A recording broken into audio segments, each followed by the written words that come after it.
Hello there and welcome to today's video.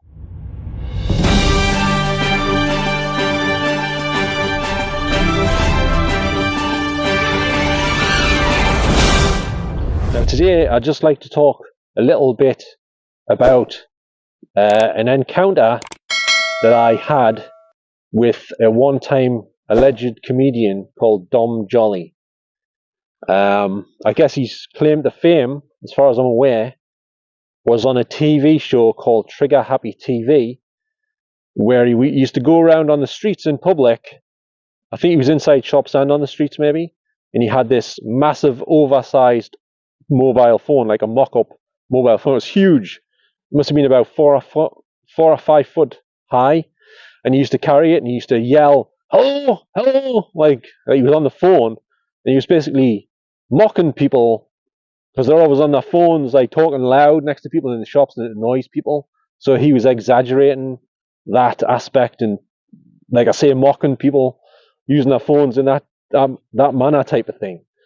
Anyway, that was his claim to fame as far as I'm aware. That's where I know him from. Anyway, on my Facebook page, I noticed on a couple of occasions this thing came up for Dom Jolly's new comedy tour.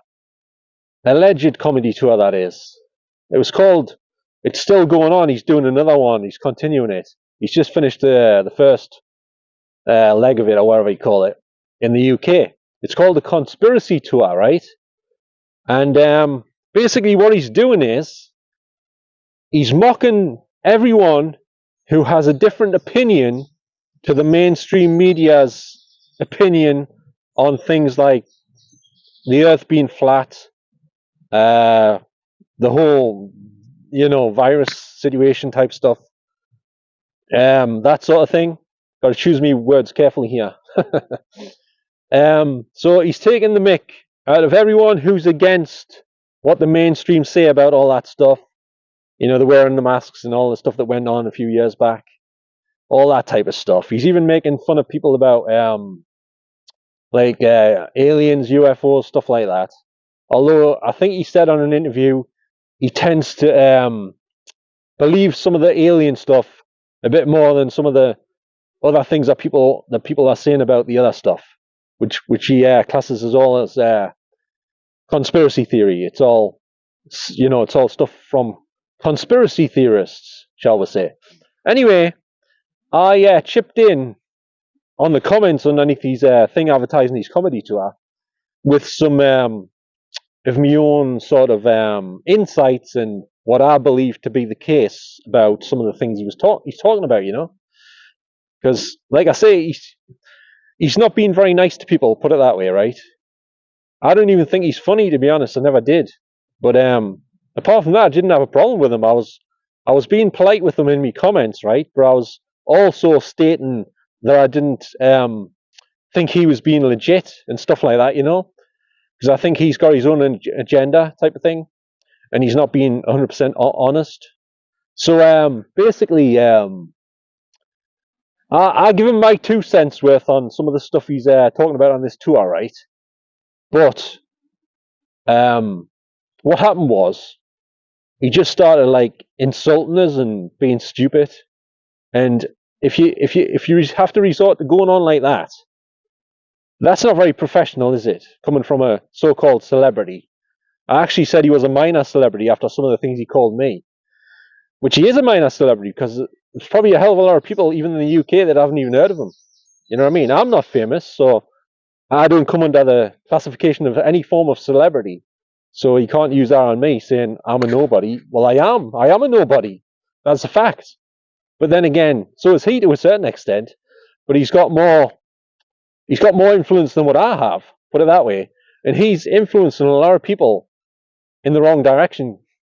And he's making fun of the people who are trying to expose certain truths, which he says is just like conspiracy theory, and he's basically acting like a bully, because if you have to resort to calling people names instead of debating the topic, having a sensible adult discussion about it, but instead you're resorting to calling the person names who you're talking to, well, that's just very childish, isn't it? And I told him as much as well. he kept saying things like, okay, sweetheart, you know, like sort of homosexual overtones, sweetheart. How many blokes call each other sweetheart now? I could have said a few things to him about talking to me like that, but I didn't. You know what I'm saying?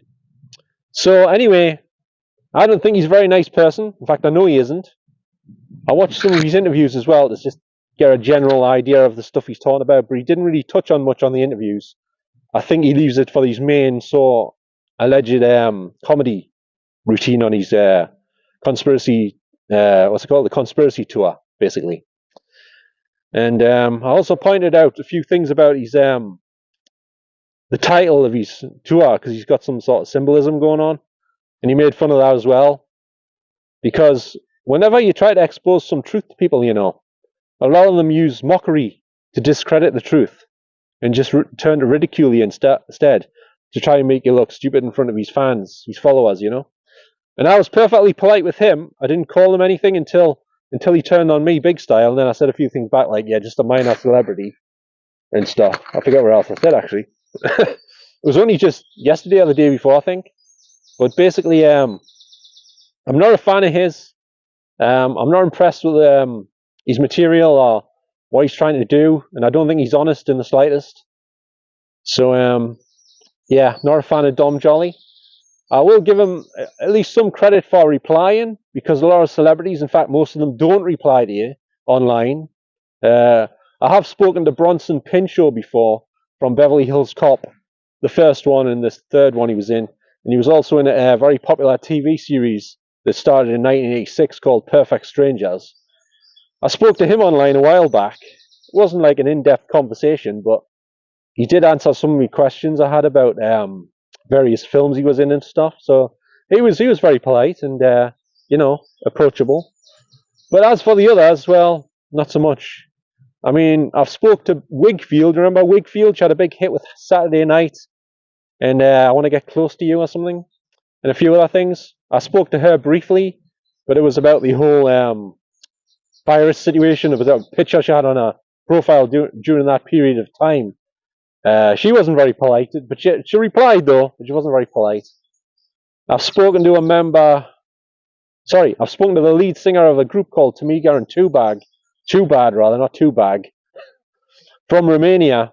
I asked her about some of the lyrics in one of her songs. I had a problem with some of the lyrics. I was just questioning her about them, and she said, she said she didn't necessarily agree with the lyrics, or what have you. She says the lyrics are ambiguous or something, which I believe, but the lyrics were very dodgy, as they are in a lot of songs, not just theirs. I'm trying to think of any other celebrities. Oh, I've met David Soul in person when he was on tour over here, and he was in a play called Death Trap, and I met him outside of the theatre in Nottingham years ago, and I got it all on video. I think I might have spoke about this before. My girlfriend at the time was holding the camera, videoing me talking to David Soul and everybody else.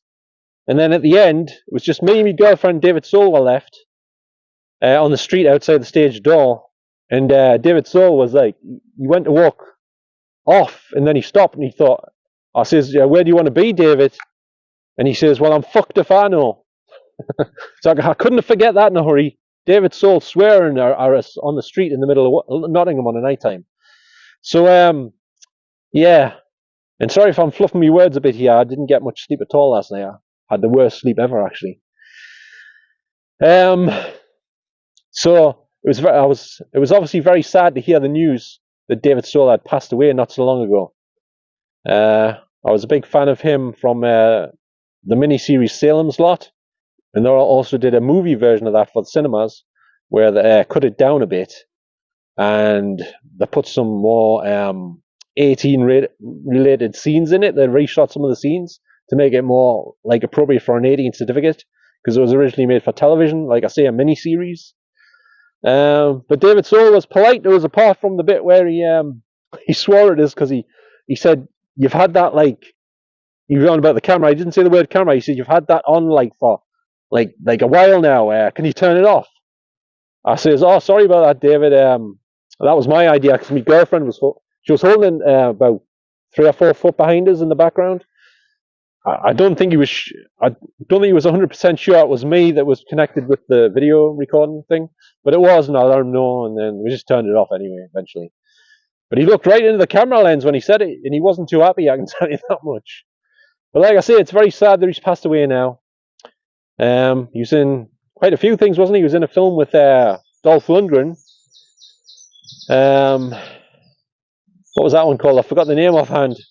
I've got it on Blu-ray as well. It was about he was training an athlete. Dolph Lundgren played the athlete, and he was training him or something like that. I can't think of it right now, but I've got it on Blu-ray.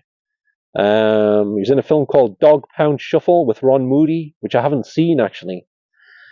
And he was in loads of other TV shows like The Yellow Rose, which I think flopped. And he was in the TV series of the film Casablanca, based on the film with Humphrey Bogart. He was in that. And what else was he in? Well, he made a cameo appearance in the film version of Starsky and Hutch with Ben Stiller and Owen Wilson. And Michael Glaser was in there as well. They both played the original Starsky and the original Hutch in that one. You've probably seen it. Yeah, so they were only in it for a few short minutes, but at least they were in there. I was surprised that David Soul was in that film, to be honest with you, because he said he hates that film. He doesn't like what they did with it. They made it into like a spoof. And he wanted to do a sequel himself with him and Paul Michael Glaser back in the original roles in the film, you see. So, but basically, I guess that's the only offer they gave him and Paul Michael Glaser to have a cameo appearance in that film. They weren't allowed to do their own sort of sequel set years later, you know what I'm saying? Because he wanted to do a sequel set later when they're both older and stuff, you know? But I guess Hollywood didn't like their idea, and they went with the spoof with some younger actors in the lead roles, replacing them, type of thing, you know. But at least they made some money for it from their little appearance, I guess. Nothing more, nothing less. So anyway, I think that's pretty much all I want to cover for the minute. So as you can tell, I'm not very impressed with Dom Jolly, but I'm not really that bothered that he insulted us. He called us a moron, actually, which is what I used to get called at school by certain bullies. Because of my name, Gordon. Gordon is a moron. But I don't want to start that on here. Because if you start saying it on here, I'll just ignore you. So, because it's just pointless to say that, you know. And it's a bit disrespectful. Like I say, it doesn't bother us, but I'm not going to respond to like insults, you know. Because there was a song called Gordon is a Moron, wasn't there? And when I was at school, everyone used to copy. They had that song in their head, and they thought, "Oh, he's called Gordon, so we'll just start calling him a moron." But like Dom Jolly called us a moron as well because I had different things to say to what he believed, or he pretends to believe. You know what I'm saying? So anyway, I'm just trying to think. Did he say anything else? He started making fun of me typing the way I was spelling certain words because I put your, right, the word your, Y-O-U-R, and the way I was like phrasing the sentence, it was supposed to be Y-O-U with a apostrophe or whatever you call it in the middle, but I never do that. I just write your, and he made fun of that as well. So I says, Dom, I never claimed to be good at typing. I'm actually not good at typing. I prefer to talk and stuff. So I don't think I put the prefer to talk bit on, but I do prefer to talk rather than type, even though I'm not the best at talking either. But never mind, I'm slightly better at talking than I am at typing. Put it that way. Okay, so let me know if you've had any experiences talking to Dom Jolly online or in person or anywhere else. Maybe you met him in a public toilet somewhere after a show or something you was doing, I don't know. It's possible, because I once bumped into a DJ from Magic Radio called Roger Kennedy. I forgot to mention him. He's sort of a celebrity. He used to know Alan Robson, apparently, because I asked him in the toilet, I says, do you know Alan Robson? He goes, oh yeah, he says I used to work with him. He says, strange guy. So I got from that he didn't care for him too much. And as some of you may know, I don't care for Alan Robson too much myself these days. I used to be a big fan of his, and he might have been the guy that got us interested in paranormal stuff. Okay, I'm not sure what happened there, but for some reason, my camera stopped recording in the middle of when I was talking. I don't know why. So I've just got this. It's a new camera. I'm not sure what happened, like I say. But anyway, as I was saying, Alan Robson on Halloween used to position some of his listeners in various different haunted locations around the northeast. Like, for example, he often used to have some people in Washington Arts Center, because that place used to be a farm a long time ago, and they had all sorts of stuff going on in there. And he used to have, like, he used to phone them up and see how they were getting on every so often, as you probably know if you used to listen to Night Owls, especially on Halloween. And they used to say stuff like, Alan, I'm getting really nervous. There's like creaks coming from the chair in the corner. I'm just sitting here and I'm crapping myself. You know, stuff like that. And sorry, I thought I wasn't recording again for a minute there. It's hard to see the flashing red thing in here. Anyway, they'd be sitting there like freaking out, and he's saying, "Oh, don't worry, you know, just try and hold your ground. Hold your ground. I'll be back with you in a bit later on the show. Don't leave or anything."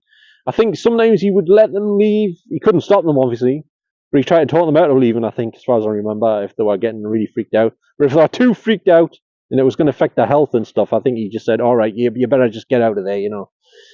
But anyway, I think he pretty much got us into a lot of the paranormal stuff interested in it. I don't know if he got us into it, or I might have been already interested in it because I'd seen some TV shows about stuff like that and what have you know what I'm saying? But apart from that, like I say, that last phone call with him put us off because I was trying to get some advice and help about my situation with the paranormal attacks, and he didn't offer anything really. He just says, "Are you going to try some cleansing?" I says, "Yeah, I'm going to try that." And he says, "Anyway, good luck, Gordon." And then he just cut us off. I didn't even get the chance to say bye, thanks, whatever. Just cut us off basically, and he blamed it all on me. He says basically, did you know what you were communicating with? I says, well, I just believed what they said. He says, yeah, but you don't know for sure though, do you? And then he just washed his hands with us. You know what I mean? He didn't know me full story because I didn't have time to tell him me full story because you only get a few short minutes on the show, as you can imagine. I just realised I think there's a motorbike riding around here somewhere on the grass. That's kind of illegal apparently, and they're supposed to be clamping down on it, I heard.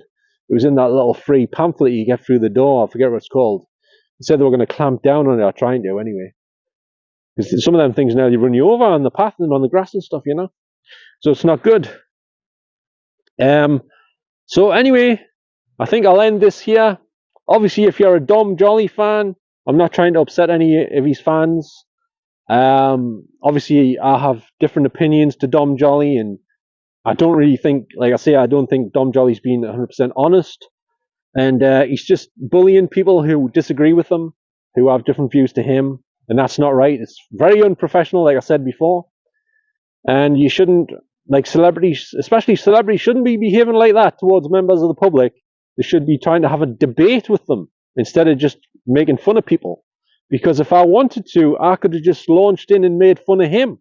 I could have, from the get-go, just called him names. But I know that's very immature and childish, so I didn't do that. I just give me 2 cents worth back when he started abusing me. You know, verbally, that is. I don't end up in some sort of litigation thing here. Verbally abusing us. Anyway, that's pretty much it. So if you enjoyed any of this video, don't forget to give us a little thumbs up. And don't forget to subscribe if you would like to see some more videos from me. I do a few different types of videos. I do a lot of stuff in night vision in cemeteries and various other locations at night in the dark, if you haven't seen any of my other videos. And I do various vlogging things around places where I find interesting, if I've got some things I want to say about them places or whatever. Various things, you know. So thanks very much, and I'll catch you all next time. So until then, it's goodbye from me. So ta-ra now.